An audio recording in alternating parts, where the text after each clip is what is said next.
نبی کریم صلی اللہ علیہ وآلہ وسلم نے فرمایا، ماں کا حق ادا کرتے رہو۔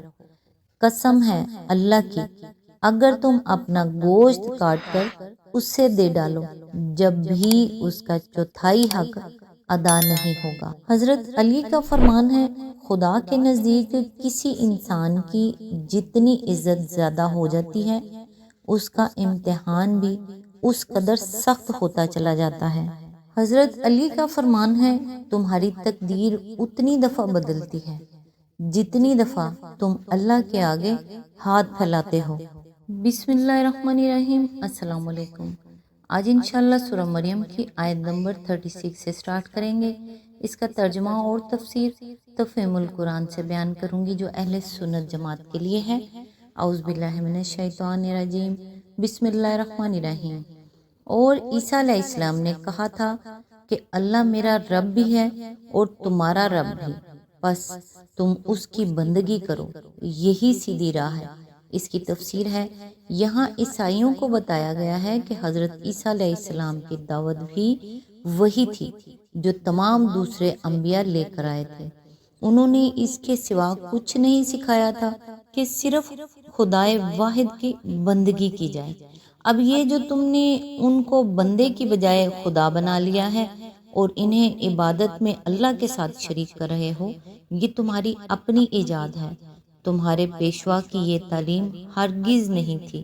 آیت نمبر 37۔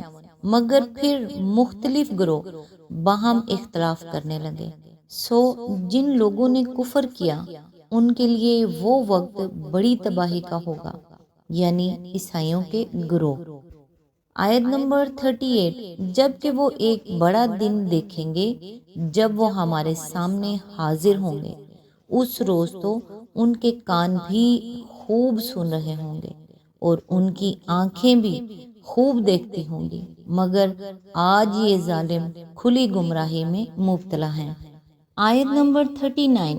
اے نبی صلی اللہ علیہ وآلہ وسلم، اس حالت میں جب کہ یہ لوگ غافل ہیں اور ایمان نہیں لا رہے ہیں، انہیں اس دن سے ڈرا دو جب کہ فیصلہ کر دیا جائے گا اور پچھتاوے کے سوا کوئی چارہ کار نہ ہوگا۔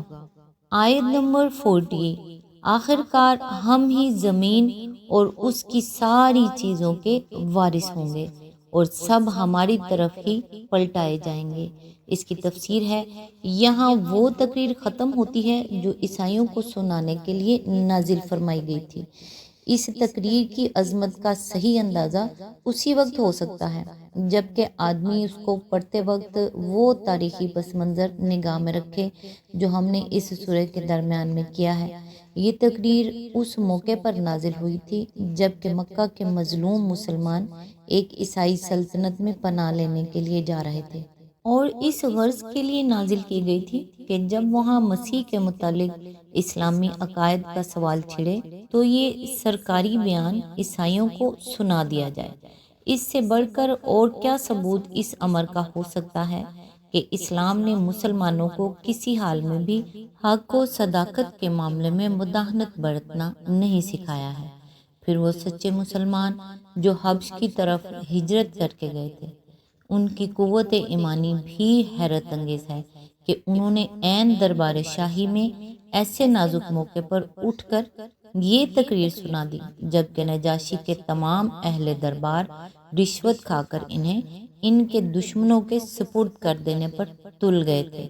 اس وقت اس امر کا پورا خطرہ تھا کہ مسیحیت کے بنیادی عقائد پر اسلام کا یہ بے لاگ تبصرہ سن کر نجاشی بھی بگڑ جائے گا اور ان مظلوم مسلمانوں کو قریش کے قصائیوں کے حوالے کر دے گا، مگر اس کے باوجود انہوں نے کلمہ حق پیش کرنے میں ذرہ برابر تامل نہ کیا۔ آیت نمبر 41۔ اور اس کتاب میں ابراہیم علیہ السلام کا قصہ بیان کرو، بے شک وہ ایک راست باز انسان اور ایک نبی تھا۔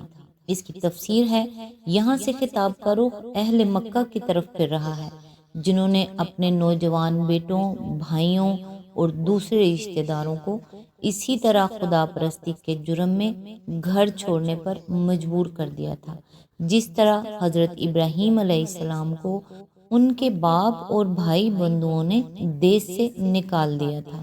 اس غرض کے لیے دوسرے انبیاء کو چھوڑ کر خاص طور پر ابراہیم علیہ السلام کے قصے کا انتخاب اس لیے کیا گیا کہ قریش کے لوگ ان کو اپنا پیشوا مانتے تھے اور انہی کی اولاد ہونے پر عرب میں اپنا فخر جتایا کرتے تھے۔ آیت نمبر 42، انہیں ذرا اس موقع کی یاد دلاؤ جب کہ اس نے اپنے باپ سے کہا کہ ابا جان، آپ کیوں ان چیزوں کی عبادت کرتے ہیں جو نہ سنتی ہیں نہ دیکھتی ہیں اور نہ آپ کا کوئی کام بنا سکتی ہیں۔ آیت نمبر 43، ابا جان، میرے پاس ایک ایسا علم آیا ہے جو آپ کے پاس نہیں آیا، آپ میرے پیچھے چلیں، میں آپ کو سیدھا راستہ بتاؤں گا۔ آیت نمبر 44، ابا جان، آپ شیطان کی بندگی نہ کریں، شیطان تو رحمان کا نافرمان ہے۔ اس کی تفسیر ہے، اصل الفاظ ہیں لا تعبد الشیطان، یعنی شیطان کی عبادت نہ کریں۔ اگرچہ حضرت ابراہیم علیہ السلام کے والد اور قوم کے دوسرے لوگ عبادت بتوں کی کرتے تھے، لیکن چونکہ اطاعت وہ شیطان کی کر رہے تھے، اس لیے حضرت ابراہیم علیہ السلام نے ان کی اس اطاعت شیطان کو بھی عبادت شیطان قرار دیا۔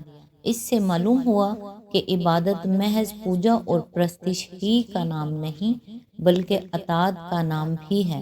نیز اس سے یہ بھی معلوم ہوا کہ اگر کوئی شخص کسی پر لعنت کرتے ہوئے بھی اس کی بندگی بجا لائے تو وہ اس کی عبادت کا مجرم ہے، کیونکہ شیطان بہرحال کسی زمانے میں بھی لوگوں کا معبود بامعنی معروف نہیں رہا ہے، بلکہ اس کے نام پر ہر زمانے میں لوگ لعنت ہی بھیجتے رہے ہیں۔ آیت نمبر 45، ابا جان، مجھے ڈر ہے کہ کہیں آپ رحمان کے عذاب میں مبتلا نہ ہو جائیں اور شیطان کے ساتھی بن کر رہیں۔